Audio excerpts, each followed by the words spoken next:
Hey, everybody. Happy August. Happy Lunasa. Happy Llamas Tide. All these fun things happen on August 1st. I didn't really observe them, except in passing. So, it feels like forever since I've done a video. I've been being skimpy on the videos. So, thanks for those who I saw at the pop-up productivity sprint. That was like Friday, and a lot has happened since then. I've been driving everywhere. I've been in the heat. I've got a fan because I'm too lazy to go down and get the electric fan for this morning. But I just heard that we're getting another heat wave. So I'm coming back from a camping trip to 101 with one little fan. So Bean and I will be endeavoring to survive. And I wanted to say hello, Lauren. She's smashing the like button. Hello, Anita and Nadim. Hello, hello. Today I'm going to be talking about my August TBR slash pile of possibilities. That's what's in the title. So the biggest thing, and the reason I have it as a witty month, is that August is designated Women in Translation Month. Women in Translation WIT, which is kind of cool. I've got stuff in the description where it originated on someone's blog and information about the co-hosts. There's 3. Insert literary pun here, Kendra and Matthew. So seek them out for more info on the prompts. But I am going to be treating this loosely, as we do most of the readathons, and talking about the books that I have on the shelf that are women in translation books that might satisfy some of these prompts, but I don't know yet because I haven't read them. But we'll see if we can get to covering the whole gamut by the end of the month. I don't know how many of these I'm going to read. Jim is here. Greetings and salutations. Hey, Jim. Hope it's cooled down over in Tbilisi by this time of night for you. Okay, so what do we have? I didn't do overlays this time because I have a much more high-tech solution. It's called a dry erase board. So this is what I was doing, trying to comb through my possibilities. I've got, let's see, 5 paperback books and 3 ebooks possible. So 8 women in translation, which is pretty good for like stuff sitting on your shelf ready to go if you ever want it. JC is here. Yes, this will be a books you've never heard of TBR for sure. And Melissa is here. Hi. Nice to see you guys.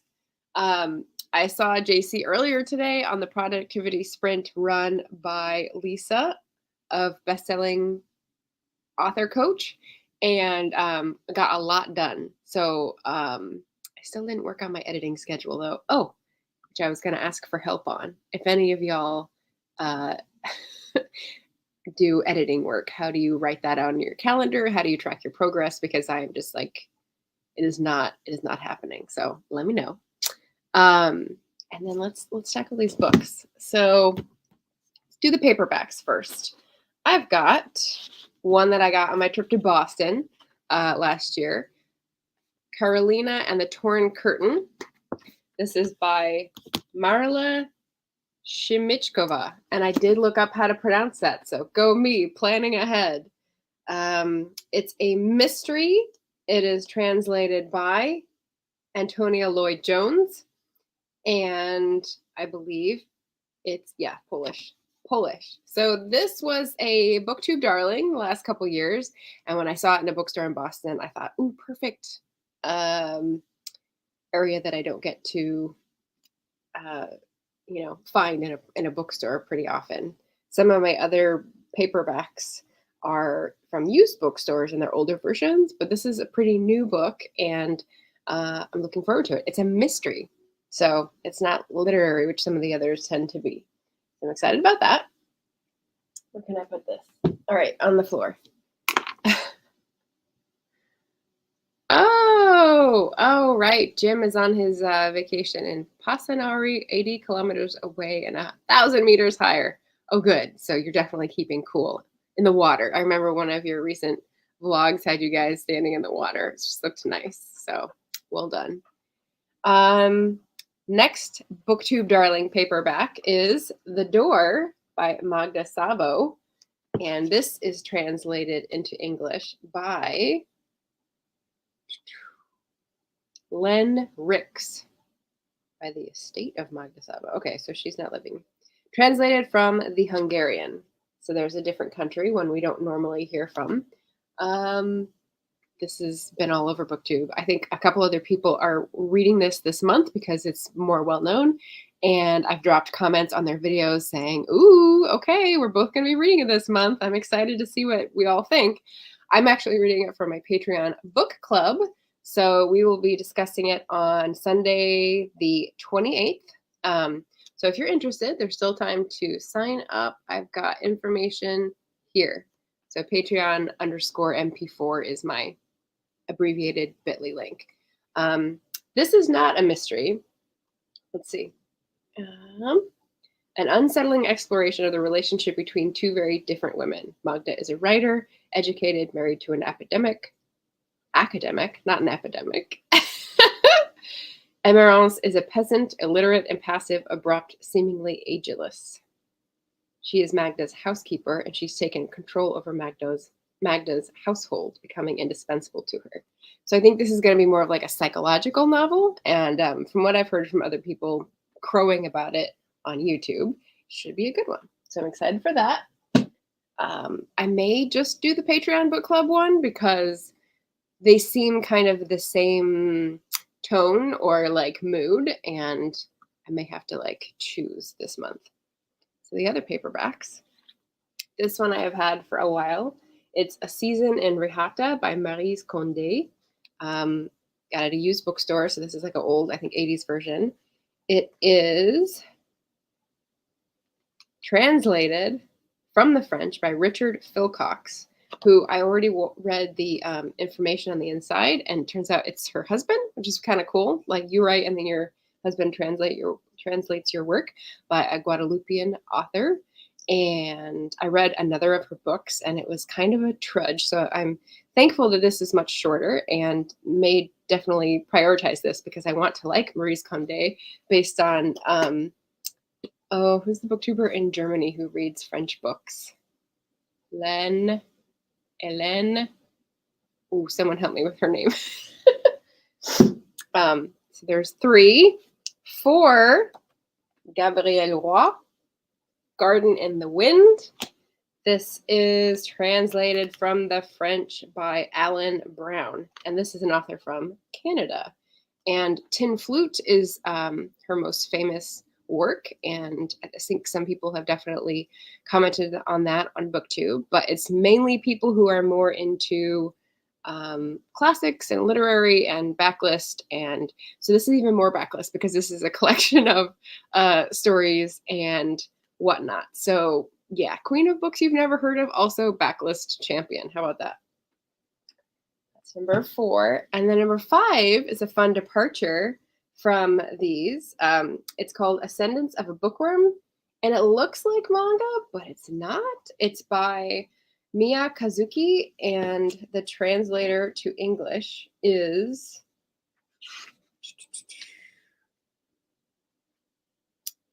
QUOF.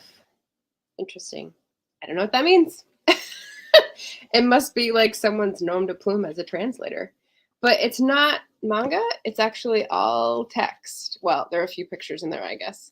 But my brother got this for me for Christmas a couple years ago, and I've been like saving it because it's so pretty. It's so cute. And it's about a bookworm, so it seems like a really cute book. I've already put 2 really cute books in the queue for this month, so I might have to deprioritize that one. The life of a reader is hard, y'all. Okay, so that is my 5 paperbacks that I have in hand, but we've still got 3 more here. We've got, let's see, Some Days by Maria Wernicke, and that is, let's see. I think it's in the description because I'm Pretty sure I wrote down the names. This is an ebook that I have. A few years ago, I got a whole bunch of translated works from something called Amazon Crossing, because I think they were giving them out for free for promotion of translated books, because this is their translation through Amazon. Amazon gets another cut because they're matching translators and works and everything. So whenever that was happening, I got like 8 books for free. So that's pretty cool. Let's see. Some days, no one's helping me out here, so let me look it up. It's partly a picture book. An Astrid Lindgren awardee. Where is she from? Who is translating? Hanging Laundry. There we go. Argentina. A book by Marie Wernicke and Lawrence Schimmel. Maybe that's the translator. Bookshop will tell me. So yes, perfect. So that one looks really nice. It's touching story of family security and loss. And I feel like that will be a pretty quick read because it's like, it's for children. Let's see. The next one I have from Amazon Crossing is Last Train to Istanbul by Aisha Colleen. And this is a Turkish author. I get the translator. I didn't put translators in the description, so there I learned my lesson to be prepared. Last Train Istanbul, Aisha Colleen.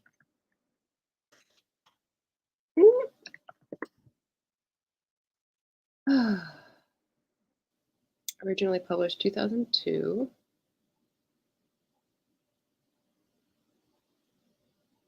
So they don't want to tell me the translator. Historical novel. We've got a review attributed. There we go. John W. Baker. That's Audible. So that must be, it's probably the same translator that does their Amazon Crossing version. Okay, and that is on the list because I lived in Turkey, I lived in Istanbul. I think it would be pretty cool to revisit those locations and with a little bit of insider knowledge of the culture.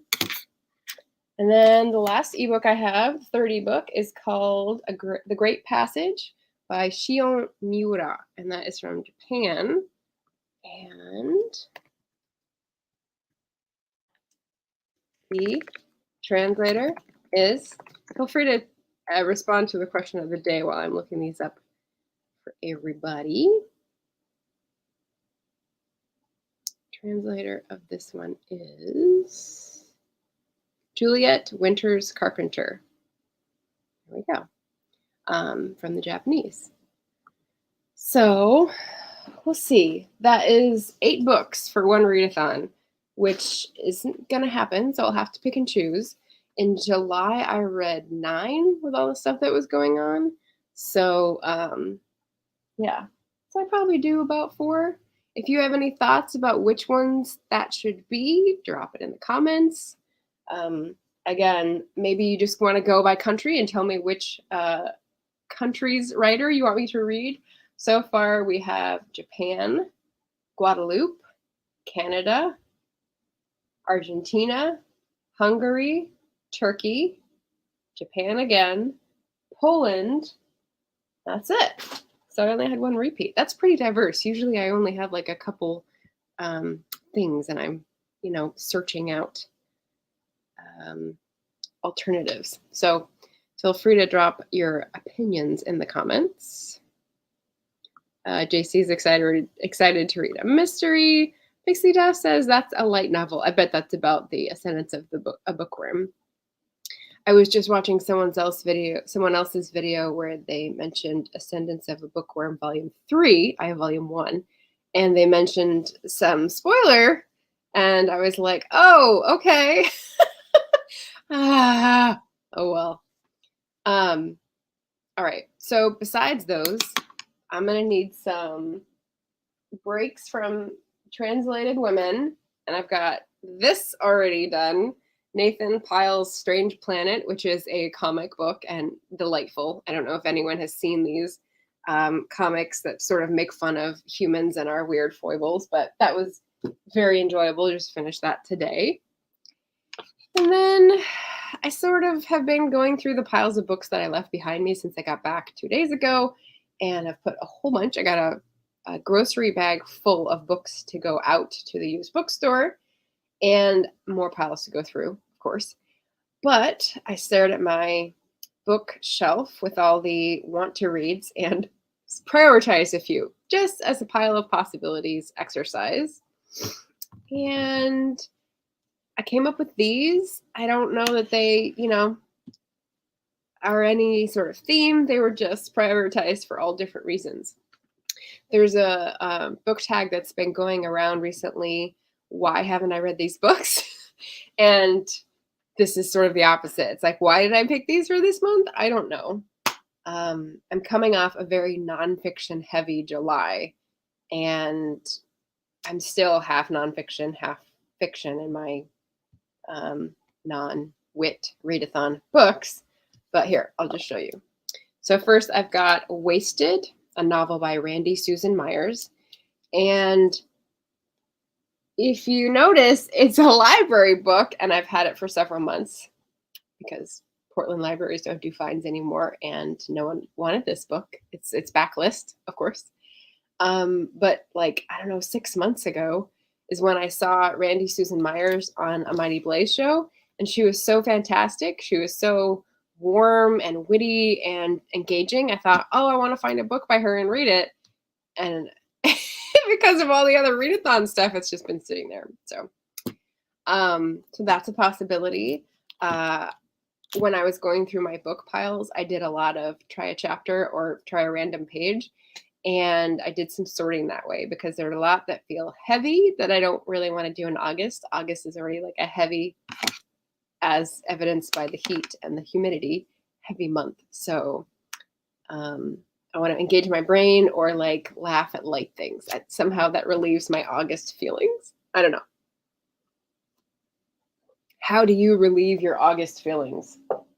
Tell me some tips in the comments.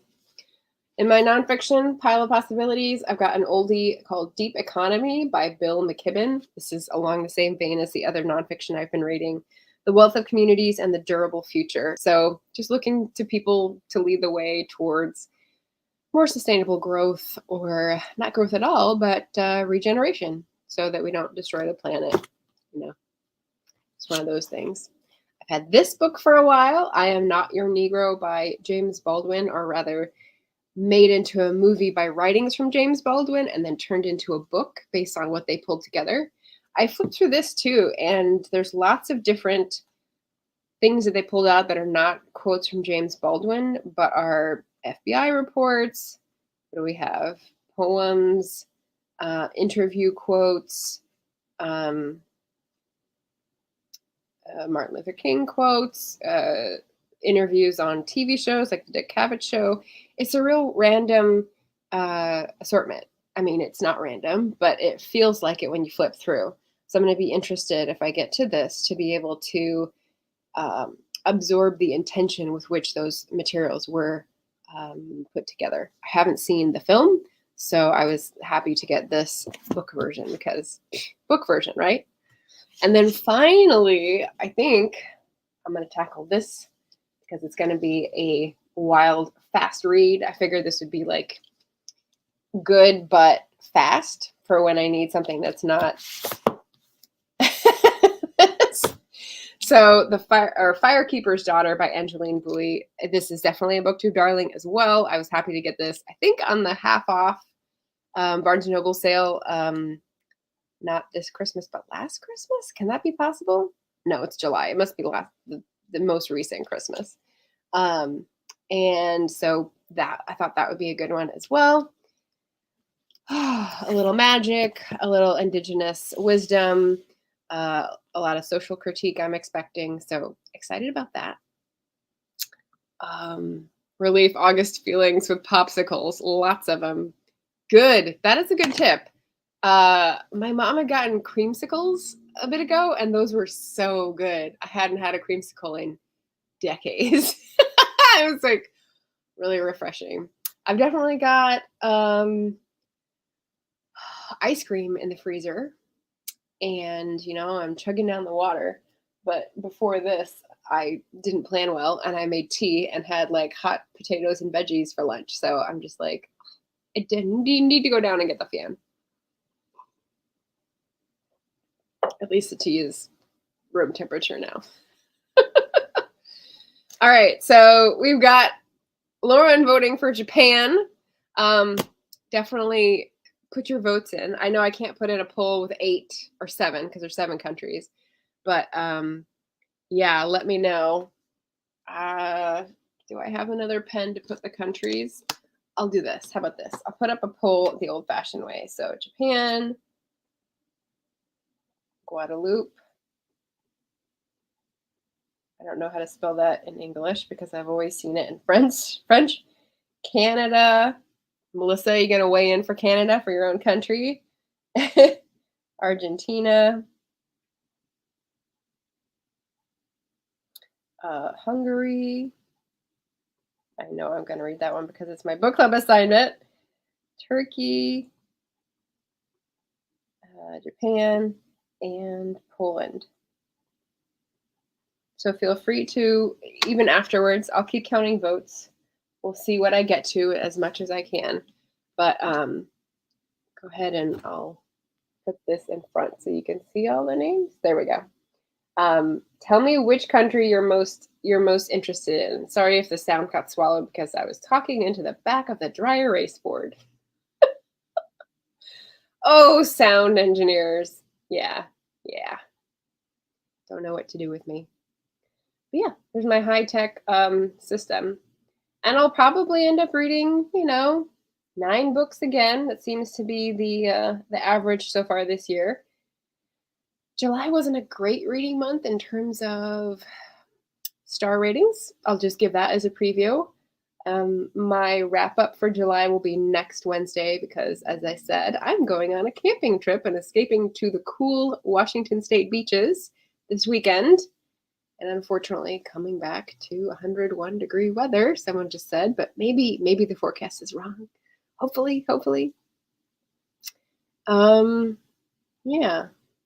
I like all these different languages and countries, and I will be going back as I read to see if the different books satisfy the different prompts. So if you want to check out the prompts, I have copied them into my description. I have just not limited myself to their application. All right, so we got 2 votes for Canada, 1 vote for Japan. Interesting. Gabriel Roy. Well, we'll see.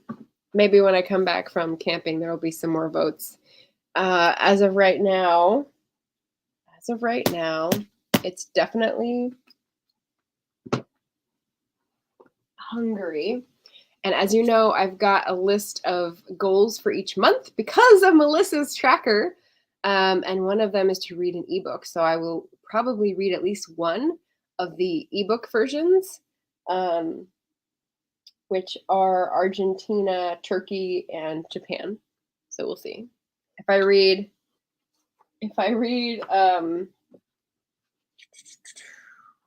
this one, I probably won't read the Japan ebook.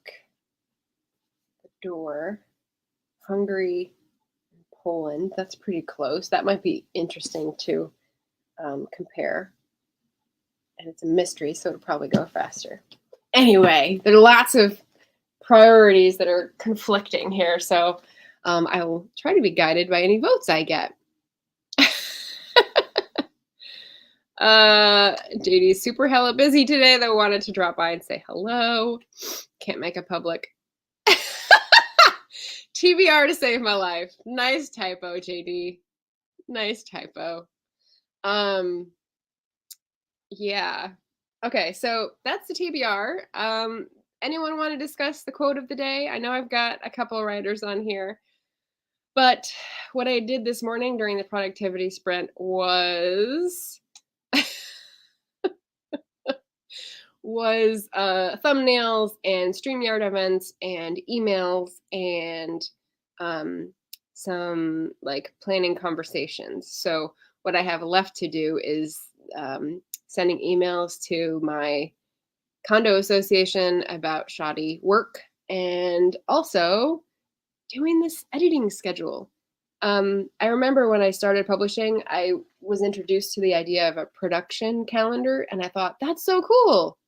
You arrange to produce something and then line everything up before and line everything up afterward for production and marketing. And then it all goes together. That's so great. And then I, proceeded to hack and slash through any drafted production calendars. But editing calendars are more difficult for me. I'm just coming off of Camp Nano, and I'm fine. I'm good with word count per day. Putting out words, all good. It's the judging progress and feeling like you're making progress when you're not putting out words that I sort of start drowning in. So if anyone has any tips for how to organize an editing calendar or how to track progress while you're editing, you could do pages edited, you could do chapters edited, you could do words edited, you could do, I don't know, words based on tranches of pages. I haven't tried that. I don't know. I need someone to hold the gun to my back, apparently. JD says he tracks editing via chapters or pages. Use track changes, revise, accept, reread. Okay. So what I usually do is I have in Scrivener, I've got all the comments that are, change this, make this better, check this consistency.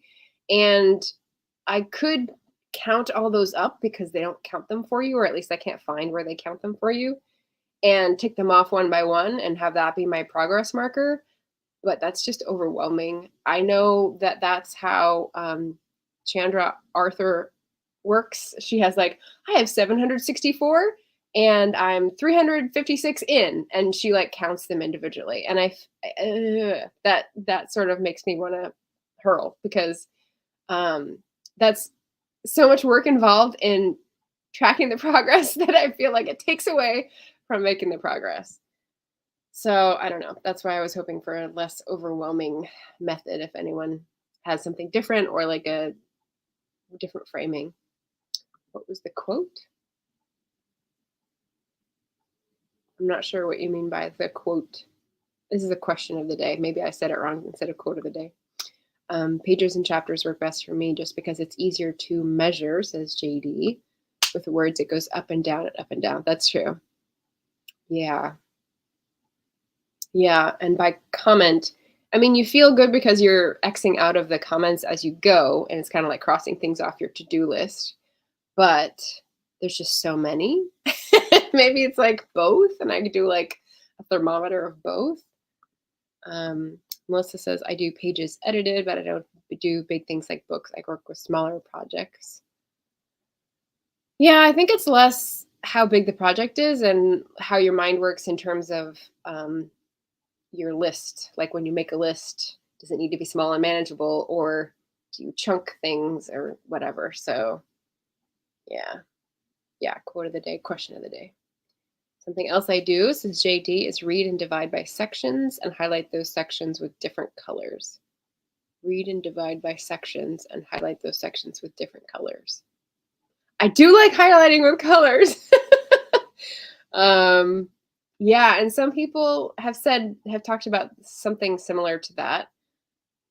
I think Tiffany does that on Scrivener, but it wasn't in her AWC talk, so maybe I'll try to follow up with her. The to-do list is never ending. Yeah, I need to figure out which project I want to edit first. That's what I told Emmy North, who wanted a editing buddy, and I was like, yes, I will do this month. Just let me decide which project I'm going to do, because there's a short story collection that I've just amassed, and then there's the old project that is just sitting like a lump of lead. that I was hoping to do some work on in July and come back to Moon Petrie with, but that has not happened. I wrote the words instead because dopamine hit.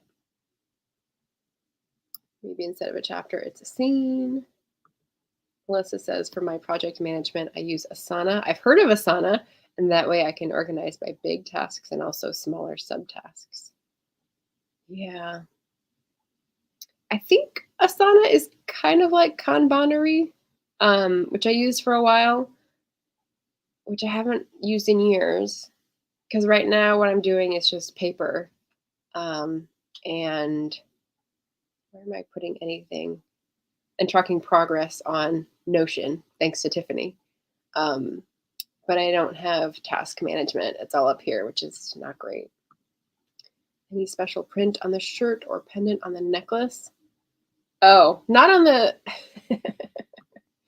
not on the shirt, but on the necklace. Yeah, you might recognize the necklace. I just broke it out today. I don't know. I felt like it. Yeah, JD says, I know all about those lumps. Says the guy who has 20 plus projects out already. P.S. in my description, or no, it wasn't my description, it was in my tweet. I said, I'm going to be going over women in translation. There's no men in translation month. So when am I supposed to read 2020? I don't know. So I heard of Asana as well. Never used it. Yes, I do dig it. Yeah. It's Etsy. Etsy at its best. What can I say? I'll be taking a pic of what I've published and what's pending. Oh, okay. Nice.